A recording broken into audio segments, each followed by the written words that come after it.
Hi friends, it's Lisa Hetrick, illustrator for Gina K Designs, and I'm so grateful you could join me today. I have a super fun project using this brand new stamp set called Whimsical Wildflowers from Hannah Schroepfer from Gina K Designs. I really love this set and I want to have some fun with it with some watercolor. So we're going to get started. I'm using my favorite watercolor paper for paper crafting, and that's from B Paper Company, and it's just such a great paper to use and really inexpensive and easy to get. I'm also going to be using the Gina K Designs amalgam ink because it's perfection when you're using wet mediums or watercolor. So I've taken all the florals from the Whimsical Wildflower set and I've popped them onto my Misty here, used the amalgam ink, and I stamped this down onto the B watercolor paper 3 times.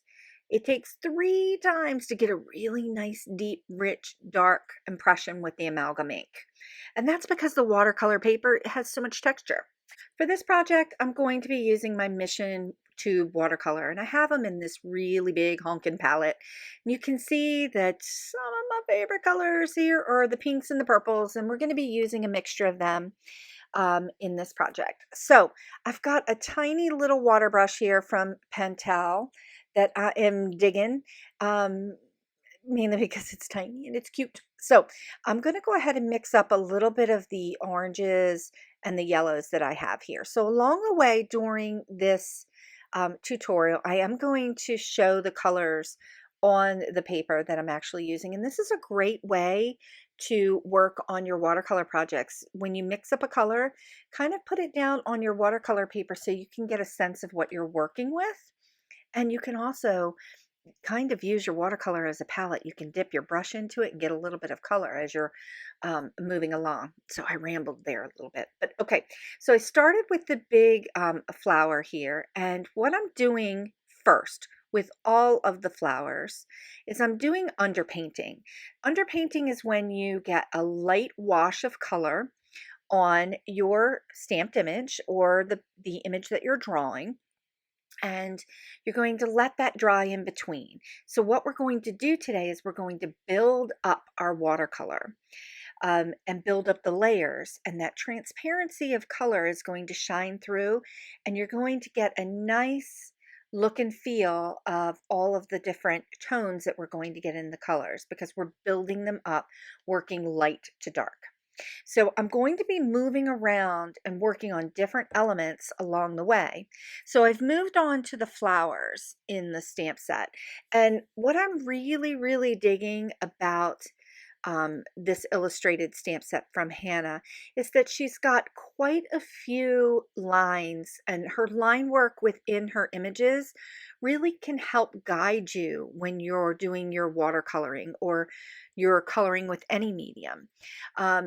And I think that's really smart, and that's something that I try to strive to do to help you as a paper crafter when I'm illustrating stamp sets, to kind of give you some guidelines to work with. And these lines that she's created, especially in the leaves here, are really the detail is beautiful. So you can use those lines kind of as a guideline to help you color. So you can see here that I've got in between the two, all the leaf elements here, I'm using the 2 different shades of green, using the lighter green as the underpainting, and then I've gone back in and put a little bit of a darker green down in that lower bottom, and I'm not really pushing on the water brush at all. I'm just letting the water kind of naturally flow out of the water brush, keeping this part of the project not really wet. I'm just kind of moving the paint along so that we can get that variation of the 2 colors here. And don't worry if you go outside the lines, because we're going to die cut these babies out because they have coordinating dies that come with the stamp set, or that are a part of the stamp set, which make it kind of fun. Okay, so I'm going back in now that that main floral image has dried. I'm going back in now with a little bit of a deeper orange. So like I said earlier, we're moving light to dark. So I'm moving from the center of the flower out and putting the darks in that center portion of the flower and just kind of lightly pushing them out to the edges. Okay. I've added a little bit of another dark, add a little bit of red into that orange so that I could get it just a little bit darker for this smaller image that coordinates with that larger image. I want that to be a little bit more dense in color, but you can see that I'm just adding a little bit of color and just pushing it out to the edges and like feathering it out. Um, the way I add color in, you can see that I just kind of use a flicking motion. I also use what I call a dabbing motion. I call it brush dancing. So I'm letting the brush dance across the stamped image and it dabs color in and it sort of stains the watercolor paper. Okay, so I'm moving on to this beautiful floral piece that has the leaf element. So we're going to work on each one of these pieces individually. And I mixed up a color that used some of the pinks and the yellows and a little bit of the oranges. And here I'm working with just a little bit of water. I didn't wet the paper first. I'm just letting the water come out of the water brush. And I'm using a little bit of water and a whole lot of paint. So working light to dark and getting really dense with my colors here. Okay, I was giving that a couple seconds to dry in between, so I really wasn't, because I'm going to go in now with a little, just kind of feather out the color that is already there. Even though that watercolor is a little bit dry, you can still use it and feather it out. And you can see that I've tapped over into my little palette that I created on my watercolor sheet here and took a little bit of that color from that deeper orange to just kind of added into the florals here. And I'm just working layer upon layer upon layer, but I'm not approaching each flower petal individually. Now, that is one way that you can watercolor. You can approach each flower individually and work each petal individually. I'm kind of looking at each element within the stamp set that Hannah's created as one piece. So I'm working on one flower at a time and one petal at a time instead of one petal within each flower. So, okay, so now I'm working on that flower that's just to the left and I'm adding some deeper tones with the color using that brush dancing technique, just dabbing it in and staining the paper and kind of feathering it out. Now, while those two are drying, I'm going to move back to that large whimsical floral and I'm deepening the center again. So I've added 4 layers here and you can see how I've moved from light to dark to get these different tones of color.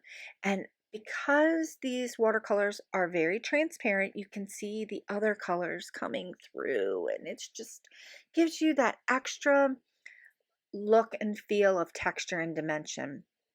And because this stamp set has such great lines built in to the illustration, it really does help guide you where you might want to put the color. So it's kind of fun.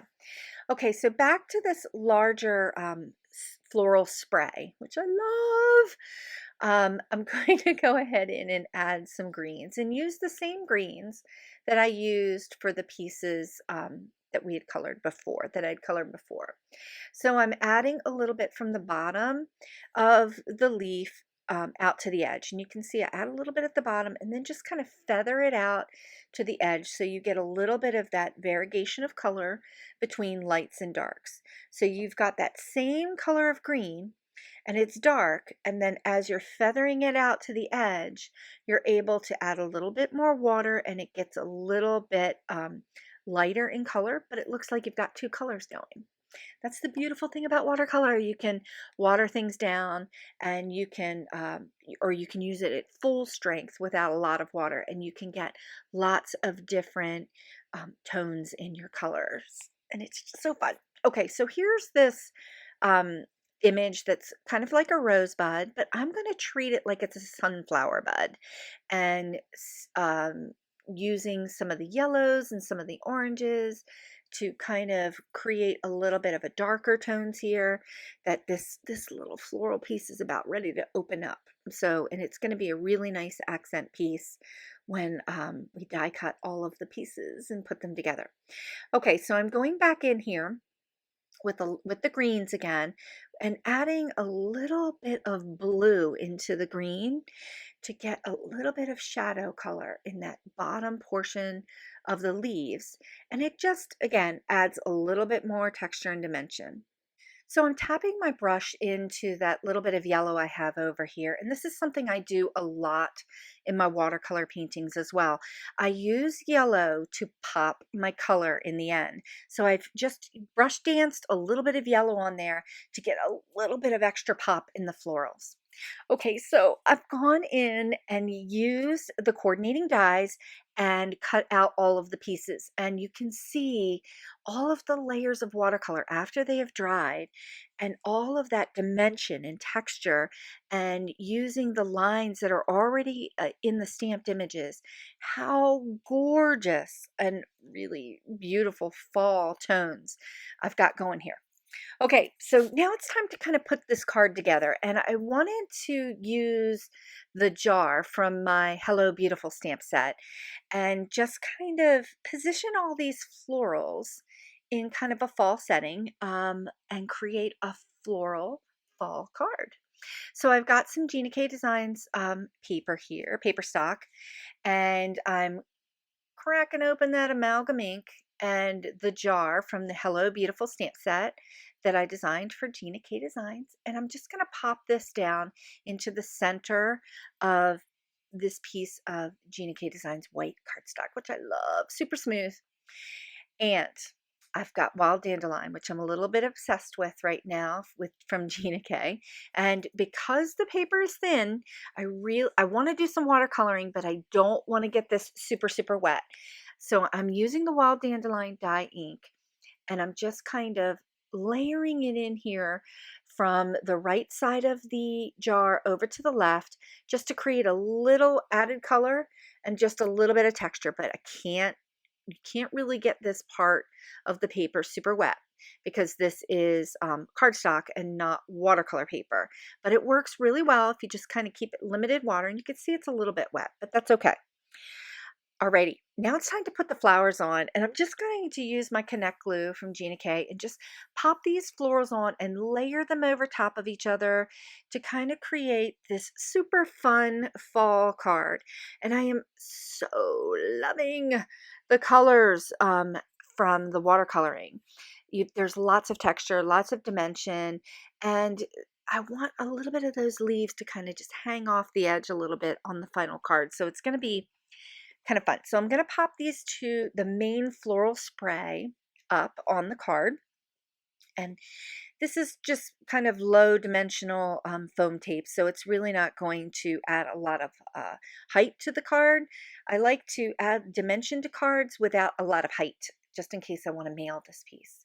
And all of these beautiful leaf pieces, once they're die cut out, you just kind of, I'm nesting them in here to kind of create this overflowing jar of beautiful fall flowers that I really would like to have sitting on my desk right now because they're so pretty.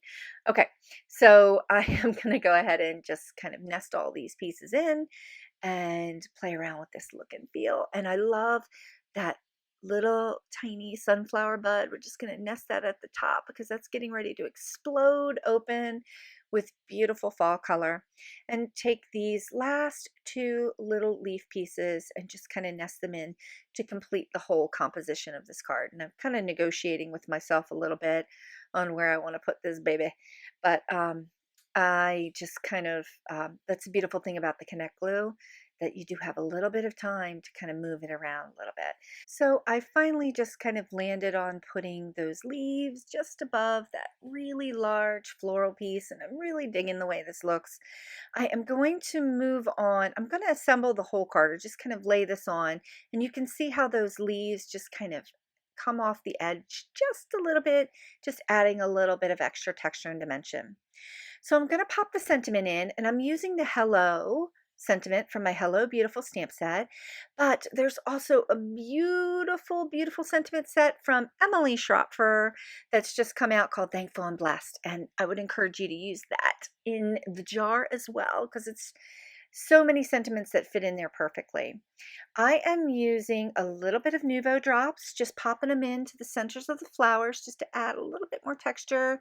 And look at this color and this dimension. And this card just came together really, really quickly. And I'm really loving it for fall. So here's a final look at the card. And I'm just, oh, the colors are just so delicious. Thanks so much for watching, and I'll see you next time.